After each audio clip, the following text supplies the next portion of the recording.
தமிழ்நாட்டுல get out Modi, வெளியே போடா மோடின்னு சொல்லுவாராம். இந்த முறை கோ பேக் மோடி கிடையாது, இந்த முறை கெட் அவுட் மோடி என்று சொல்லி உங்களை துரத்துவார்கள் தமிழர்கள். கேட்குற நிதியை வாங்கி தரது துப்பு இல்லை, சவால் வர்றதுக்கெல்லாம் ஒரு பால் பஸ் ஓட்டுறதுலாம் ஒரு பெரிய வர சொல்லுங்க, வீட்டுக்கு தான் இருப்பேன். வாய்ஸ் ஆஃப் டிஎன் நடத்தும் வக்ஃப் ஒழிப்பு சட்டம் கருத்தரங்கம். உரையாற்றுவோர் திராவிட முன்னேற்ற கழக துணை பொதுச் செயலாளர் மானமிகு திரு ஆ ராசா எம்பி அவர்கள், திரு பீட்டர் அல்போன்ஸ், திரு மருதையன் மற்றும் திரு அகமது நதீம் ஆகியோர் கருத்துரையாற்றுகிறார்கள். நாள் பிப்ரவரி 22 சனிக்கிழமை மாலை 6 மணிக்கு. இடம் அன்பகம், தேனாம்பேட்டை. மேலும் விவரங்களுக்கு திரையில் தெரியும் தொலைபேசி எண்ணுக்கு தொடர்பு கொள்ளுங்கள்.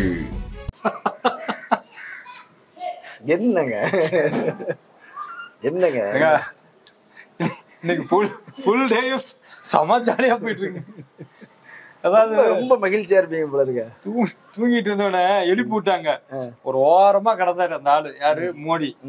சீண்டாம கடந்தான் 2 வருஷமா. எலெக்ஷனுக்கு மட்டும் தான் ஒரு வாரம் போவாப்ல. என்ன மோனே மோடின்னு ஒரு பக்கம் ஒரு தடவை ஆரம்பிச்சு வச்சாங்க. அது பாட்டுக்கு மறந்து போயிட்டாங்க. அதுக்கப்புறம் கெட் அவுட் மோடியா கோபேக் மோடி தான் இல்ல 2018 மோனே மோடின்னு 2017 நம்ம கேரளா ஆரம்பிச்சாங்க. அப்புறம் நம்ம மக்கள் வருஷம் வச்சு செஞ்சாங்க கோபேக் மோடின்னு. வருஷம் மட்டும் இல்ல, வரும்போதெல்லாம். இன்னைக்கு பாத்தீங்கன்னா தேர் இழுத்து திருவிழா இல்ல, தேர் இல்ல, எதை சொல்லன்னு தெரியல, அதை இழுத்து தேர் இழுத்து தெருவில் விட்டது மாதிரி. அது தேரே கிடையாது, அதான் மேட்ரு. என்ன தேர்னா தேர் தெருவுல தான் இருக்கும், அது பிரச்சனை இல்ல.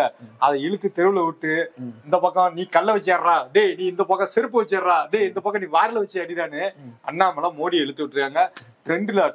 ட்ரெண்ட் அப்படி தீ பிடிச்சு எரியுது ட்விட்டரு. என்னன்னு பார்த்தா கெட் அவுட் மோடி, தமிழ்ல சொன்னா வெளியே போடா மோடி. இல்ல அது அண்ணாமலே சொல்றாரு, சொல்லி பாடுறா வெளியே போடா மோடி சொல்லி பாடுறா. நாங்க இன்னும் கெட் அவுட் மோடின்னு சொல்லுவோம். மறுபடியும் சொல்றா அப்படி, நாங்க இன்னும் கெட் அவுட் மோடின்னு சொல்லுவோம். என்ன கோவமோ தெரியல அவருக்கு, இத ட்ரெண்ட் ஆக்கி விடணும்னு தோணி இருக்குது. இல்ல அண்ணாமலைக்கு அட்ரஸ் இல்ல.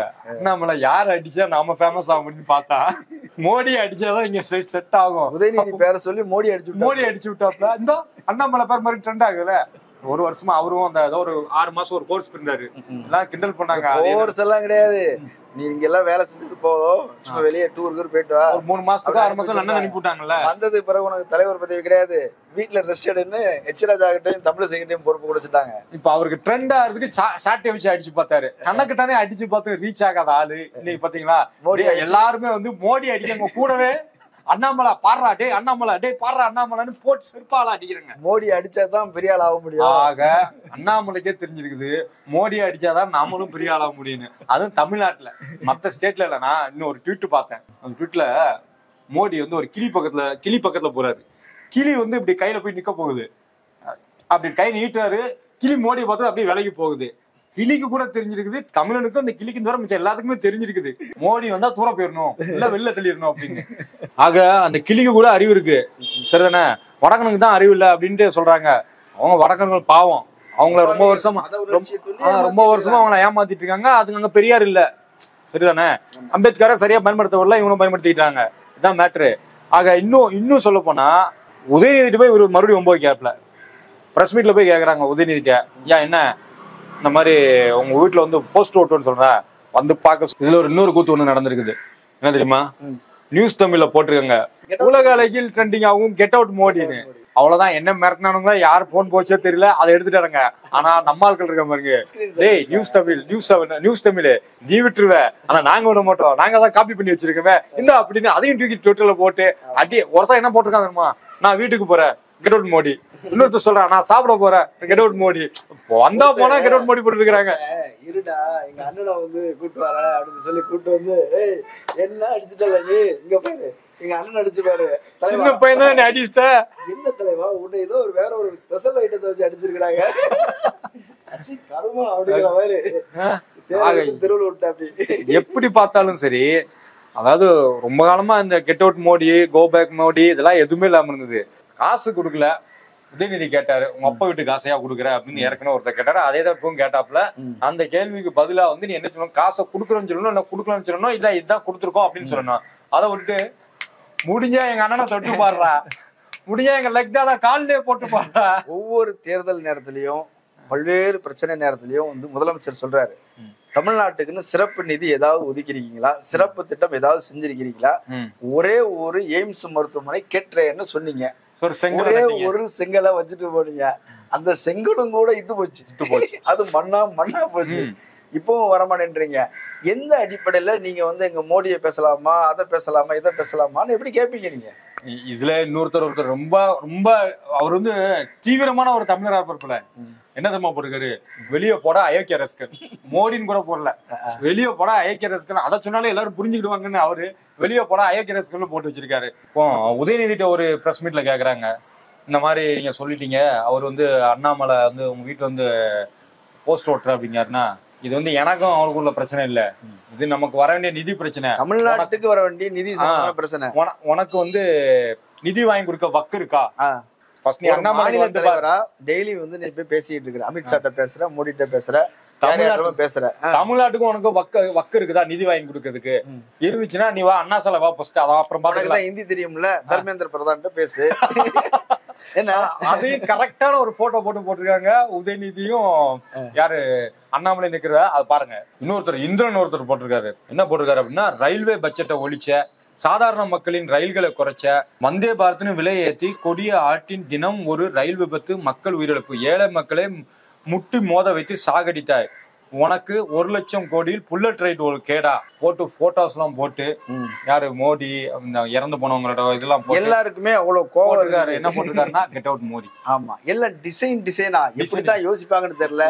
வீடியோ கிளிப்பிங்ஸ் எல்லாம் பாத்தீங்கன்னா அவ்வளவு அடிச்சு வராங்க. அத்தனை, அதாவது வடிவேலு எந்த இடத்துலனாலும் பொருத்தலாம் போல, இந்த இடத்துல அத்தனை ஜோக்கு கிடைக்குது, அத்தனையும் கொண்டு வந்து கொட்டுறாங்க. எனக்கு என்ன ஆச்சரியம்னா, 2018 வந்து கோ பேக் மோடி அப்படின்னு சொல்லி ட்ரெண்ட் ஆகிட்டு இருந்தது. அப்போ மோடி வரார், வந்து மெயின் ரோட்ல வருவாரு அப்படின்னு போலீஸ் பாதுகாப்புலாம் போட்டிருக்க, அப்படி தலைவர் வந்து சந்து வழியா சோத்து உடைச்சுக்கிட்டு ஐஐடிக்குள்ள போயிட்டு அப்படியே காம்பவுண்ட் உடைச்சு ஒரு கொகை மாதிரி போட்டு, அப்படினாலும் விட மாட்டேன் அப்படின்னு சொல்லி அங்கேயும் கொஞ்சம் ஸ்டூடெண்ட்ஸ் வந்து கருப்பு கொடி காட்டினாங்க. ஆமா, உள்ளேயும் கருப்பு கொடி கட்டிட்டாங்க. அதுதான் தமிழ்நாடு. ஆமா, நீ வெளியே ஹெலிகாப்டர்ல போறல, இந்த அப்படி பலூன் கோ பேக் மோடின்னு பலூன் எல்லாம் பறக்க விட்டாங்க. என்னன்னா, கருப்பு கட்சிப்பு, கருப்பு பேனா எதோ வச்சாலும் வந்து 6:30 ஒரே கடுப்பாயிருது. அவரு அண்ணாமலை நினைச்சுக்கிறாரு, இப்ப சொல்லி பாடுறா அப்படின்ற. அப்படி நாங்க இப்ப இல்லையா, நாங்க ஜல்லிக்கட்டு போராட்ட டைம்ல சொன்னோம், ஊரை சுத்தும் மோடி பீச் பக்கம் வாடி அப்படிலாம். நீங்க ரொம்ப வந்து என்ன சொல்றது, இலக்கிய தமிழ் சொல்லலாம், ஊரை சுத்துற மோடி பீச் பக்கம் வாடி அப்படி போட்டு அடிச்சாங்க.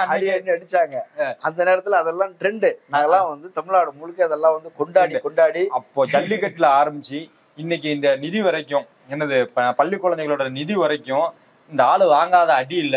அதாவது சொல்ல போனா அடிச்சும் பார்த்தாச்சு, அவுத்தும் பார்த்தாச்சு. அப்படியே மானங்கட்டுத்தனமா தனக்கு தானே வாண்டடா வந்து ஒரு தேர்தல்ல ஒரு கவுன்சிலர் போட்டில ஜெயிக்கிறதுக்கு வக்கு இல்ல. என்ன சொல்றது, ஹேஷ்டாக் போட்டிக்கு வா, டேய் எங்க ஏரியாக்கு வாடா, ட்விட்டர் பக்கம் வாடா, எங்க ஏரியாக்கு வாடான்னு தன்னை ட்ரெண்ட் பண்ணதுக்காண்டி மோடியை பலி கொடுத்துக்க அண்ணாமலை. அதான் அதேதான். இப்ப இன்னொன்னு என்ன தெரியுமா, அவரு மோடி இங்க அடிச்சு பழகிட்டாங்க. அது ரொம்ப ஈஸியான வேலையா இருக்குது, அது ஒரு ஜாலியா இருக்குது, உடனே உற்சாகமாயிடுறாங்க. நான் சில ஐடியெல்லாம் வந்து ரொம்ப நாளா பார்த்ததே இல்ல, திடீர்னு அதுக்கெல்லாம் உயிர் வருது. இல்ல, எனக்கு ட்விட்டர் எல்லாம் பழக்கமே கிடையாது. ஆனா இந்த ட்ரெண்ட் வரும்போது, மோடி ஊருக்கு வர்றாருன்னா எனக்கு ஆட்டோமேட்டிக்கா நான் போய் ட்விட்டர்ல போயிருவேன். என்னன்னா, நான் போய் கோ பேக் மோடி போடணும், இல்ல கெட் அவுட் மோடி போடணும் அப்படின்னு. சோ அந்த அளவுக்கு தலைவர் வந்து ட்விட்டரை வளர்க்கறது யாருன்னு பாத்தீங்கன்னா, ட்விட்டரை வளர்க்கறது எலான் மஸ்க்கு வந்து தேங்க்ஸ் சொல்லணும்னா யாருக்கு சொல்லணும், நம்ம மோடி தான் சொல்லணும். இன்னொன்னு அவர் சொல்றாரு, மோடி யார் தெரியுமா, அவர் உலக தலைவர், விஸ்வகுரு, எங்க உலக தலைவர். அத நம்ம ஸ்ரீலங்கால எதிர்கட்சியா இருக்கும் போதே இவர் அங்க ஒரு ஒப்பந்தம் போடும் போது ஆளா முடியாதா அப்படின்னு சொன்னாங்க. ஆட்சிக்கு வந்து முதல் வேலை அதை நீ விட்டுட்டாங்க, கிளம்பு. ஐயோ, அங்க இருந்து அவங்க கிளம்புங்க, இங்க ட்விட்டர்ல கிளம்பு அந்த போச்சு, கிளம்புன்றாங்க. ஒரு சின்ன நாடு, ஒரு குட்டி நாடு இந்திரா காந்தியை பார்த்து பயந்துச்சு, ராஜீவ் காந்தியை பார்த்து பயந்துச்சு. அப்படி நாடு கூட வேண்டாம், ஒரு நாசுக்காவது நடந்துக்கணும்ல, விரட்டி விடுறாங்க. அவருடைய ஆத்ம நம்பர் அதானிய கிளம்புன்னு விரட்டி விடுறாங்க. அங்க மட்டுமா அடிச்சு துரத்தி விட்டாங்க. கென்யாவில இந்த மாதிரி விமான நிலையம் கட்டுறேன், இங்க பண்றாங்க இல்லையா, விமான நிலையம் கட்டுறேன்னு வித்த காட்டுறாங்க இல்லையா, இது போல கென்யாவில ஒரு விமான நிலையம் கட்டுறேன்னு போனா அப்படி வித்த காட்டினவரு சொத்த பண்ணிட்டாங்களா. ஆமா, அங்கேயே சரி ஹிண்டன்பர்க் அறிக்கை வந்தானே கிளம்பு அந்த போச்சு, கிளம்புன்றாங்க. பங்களாதேஷ் மிரட்டுது, பக்கத்து நாடு பங்களாதேஷ், ரொம்ப நட்பு, நம்ம தான் அந்த நாட்டுக்கு விடுதலை வாங்கி கொடுத்தோம் அப்படின்னு. நம்ம மேல அவ்வளவு மரியாதை அவங்களுக்கு. இந்திரா காந்தி போட்டோ எல்லாம் வச்சிருப்பாங்க, சொல்றாங்க ஈழத்துல இந்திரா காந்தி போட்டோ வச்சிருப்பாங்கன்றாங்கல்ல, அது மாதிரி இந்திரா காந்தி போட்டோ எல்லாம் வச்சிருந்தாங்க. இப்ப அவன் வந்து இப்ப அவனுடைய துறைமுகத்தை சீனாவுக்கு கொடுத்துருக்கான். எதுக்கு? இந்தியாவுக்கு எதிராக ராணுவ தளவாடங்களை கட்டமைப்பு உருவாக்குறது. எதுக்கு? சைனா கூட சேர்ந்துக்கிட்டாங்க. ஆமா, சேர்ந்துக்கிட்டாங்க. நேபாள் இந்தியாவோட உள்ள சகவாசங்கிறது, வணிக உறவுங்கிறது 80%. இன்னைக்கு அது குறைஞ்சு போச்சு. சீனாவோட வணிக ஒப்பந்தம் போட்டுக்கிட்டான், அதிகமா வருது. ஆமா, அவன் மிரட்டுறான். பாகிஸ்தான் சொல்லவே தேவையில்ல, ஏற்கனவே தோஸ்து. ஆமா, இப்படி சுத்தி இருக்கிற பர்மா எல்லை தாண்டி வந்து நாங்க போய் தாக்குதல் நடத்தினா அப்படிலாம் ஒண்ணும் வரல. போய் சொல்லாத கெட் அவுட் மூடிட்டாங்க. அவ்வளவுதான், பதில் சொல்ல முடியல இவங்களால. அமெரிக்கா, ஆமா, ஆரியர் அண்ணன், அதெல்லாம் பெரிய கைங்க. சின்ன சின்ன ஆளுங்களே அடிச்சு பழகிட்டாங்க. இருந்தாலும் எனக்கு ஒரு அடிமை இருக்கானா, அந்த அடிமை அப்பப்போ தட்டி விடுக்கிற மாதிரியே அமெரிக்கா பண்ணுவோம். அமெரிக்காவுக்கு பதவி ஏற்கிறதுக்கு மோடியை கூப்பிடுங்கன்னு வெள்ளை மாளிகைக்கு முன்னாடி மோடி எடுத்தானுங்க. அவன் என்ன சொல்லிட்டான்? கெட் அவுட் மோடி அப்படின்ட்டான். Get out மோடின்ட்டான்.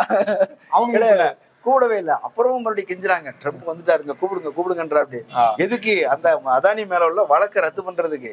அவரு கொஞ்சம் ஆட்டம் காட்டிட்டே இருக்கு. அப்படி சும்மா கூப்பிட்டா நல்லா இருக்காது, ஒரு 104 பேருக்கு விலங்க போட்டு அனுப்புவோம் அப்படின்னு அசிங்கப்படுத்தி ஏதோ ஒரு ராணுவ விமானத்துக்குள்ள ஆளை ஏற்றி மூச்சு காட்டல மோடி. பதில் சொல்லல. நாங்க பேச்சுவார்த்தை நடத்துறோம். எதிரி நாடு அப்படிங்கிற சைனா வந்து 20 பேரை கொன்னப்பவே சைனாங்கிற பேர் போடாம அறிக்கை விட்டவரு எங்க தலைவர் யாரு? மோடி. Get out Modi. சரிங்களா? இன்னைக்கு அமெரிக்கா எப்படி பேசுவாப்ல? சைனா பேரை இன்னைக்கு கூட சொல்றது இல்ல, தூக்கத்துல கூட சொல்ல மாட்டாப்ல. ஆமா, ஏன்னா சீனாவோட அதிக வணிகம் செய்யறது குஜராத்திகள். அவங்க தொழில் பாதிக்கப்படும் இல்லையா, அவங்க ஊருக்காரங்க இல்லையா. அது இன்னொன்னு, கேரளாவுடைய நிலப்பரப்பு அளவுக்கு இந்தியாவுடைய நிலத்தை வந்து சீனா ஆக்கிரமிச்சிருக்கு. அங்க வந்து நம்முடைய ராணுவ வீரர்களை கல்லால் அடிச்சு கொன்னாங்க. அந்த செய்தி வெளிவராம பாத்துக்கிறது எப்படின்னு தான் மோடிஜி யோசிச்சாரு தவிர, சீனாவை கண்டிச்சு நான் வீரத்தை கையே பாகிஸ்தான் நான் பாரு அப்படின்ற மாதிரி கூட சீன் போட முடியும். வாட்ஸ்அப்பில் வருவது போல மோடி ஒன்றும் அப்படி ஒன்றும் குருவும் இல்ல, அவர் குருவும் இல்ல, விளங்காத குரு அது. சரிதானே? ஆமா, இப்படி அடிச்சு பழகின மக்கள் இனி வந்து நீங்க சொல்லிட்டீங்க முன்னாடி வந்து கோபேக்னு சொல்லி இருந்தாங்க. முடிஞ்சா வெளியே படம் மோடின்னு சொல்லி பாருங்கன்றாங்க. கெட் அவுட் இன்னைக்கு இல்ல, நீங்க நினைக்கிற கெட் அவுட் மோட் அது ஒன்றும் பெரிய கெட்ட வார்த்தை மாதிரி. நேரு வரும்போது தமிழர்களை வந்து நான்சென்ஸ் சொல்லிட்டாருன்னு சொல்லி திமுக காரங்க 1957-58 அந்த காலகட்டத்துல விமான நிலையத்துல முன்னாடி சூழ்ந்து நிக்கிறாங்க. அவர் ஏதோ நம்மள பாக்குறது மக்கள் வராங்க, அப்படி அவங்க வந்து மோடி வெளியே போ, வெளியே இது நேரு வெளியேறாங்க. அவருக்கு புரியல. உடனே காமராஜர்கிட்ட கேக்குறா, அப்படி என்ன சொல்றாங்க? கெட் அவுட் நேருன்னு சொல்றாங்க. அவருக்கு அதிர்ச்சி ஆயிடுச்சு, என்ன பண்றது? இல்ல, நீங்க இப்போ முட்டாள்கள் நேரு சொன்னாரு சொன்னீங்களா? இன்னைக்கு ஒரு சங்கி சன் நியூஸ்ல ஒரு சங்கி ஸ்ரீகாந்த் கணேசன் ஒரு சங்கி வகை தொகையா சிக்கிருக்காரு. யார்கிட்ட? சூர்யா கிருஷ்ணமூர்த்திட்ட. டாக்டர் எழிலன்ட்ட இருக்கிறாரு. அவரு திமுகவோட என்ன சொல்றது அதிகாரப்பூர்வ பேச்சாளர். அவர்கிட்ட போய் தமிழ்நாடு மக்கள் முட்டாள்கள்னு சொல்லுவாரா? இவர் என்ன செஞ்சாரு அப்படின்னா, கல் எடுத்தா ஓடுறவங்க எல்லாம் வந்து இந்த மாதிரி பேசக்கூடாது, கல் எடுத்து கொலைக்குமே, அதுதான் நீ எடுத்தா கல் எடுத்தா கொலைக்குமே அந்த மாதிரி அப்படின்ட்டு. அதாவது ஒண்ணும் இல்ல, நாயின்னு சொல்லிட்டாருங்க, வேற ஒண்ணும் இல்லைங்க.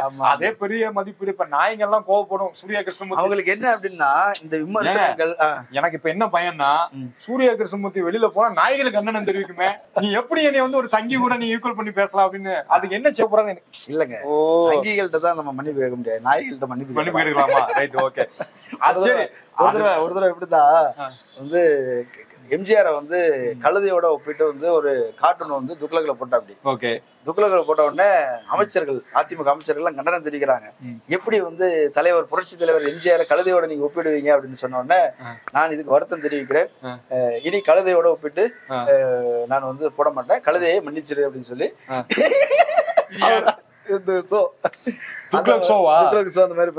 அந்த மாதிரி இப்ப நாய்கிட்ட மன்னிப்பு கேட்கணும் போல இருக்குது. அது கூட பரவாயில்ல. சரி, அதோட முடிஞ்சதுன்னு பார்த்தா அதுக்கடுத்து ஆதவன் தீட்சஞ்சா அதே சன்னிஸ், அதே ஸ்ரீகாந்த், அதே பேட்டியில அந்த ஆளுக்கு இவர் பதில் கொடுத்தாரு, நீங்க எல்லாம் அறிவாளினா எங்களை வந்து நான் வந்து முட்டாளாவே இருந்துட்டு போயிருந்தேன், இந்த மாதிரி கலிசிற அறிவாளிக்கு கூட இருக்கிறதுக்கு நான் முட்டாளாவே இருந்துட்டு போறேன்னா அடுத்து கலிசிறன்னு சொல்லிட்டாரு. கலிசிரண்ட் அப்படி, ஜந்துண்டு அப்படி.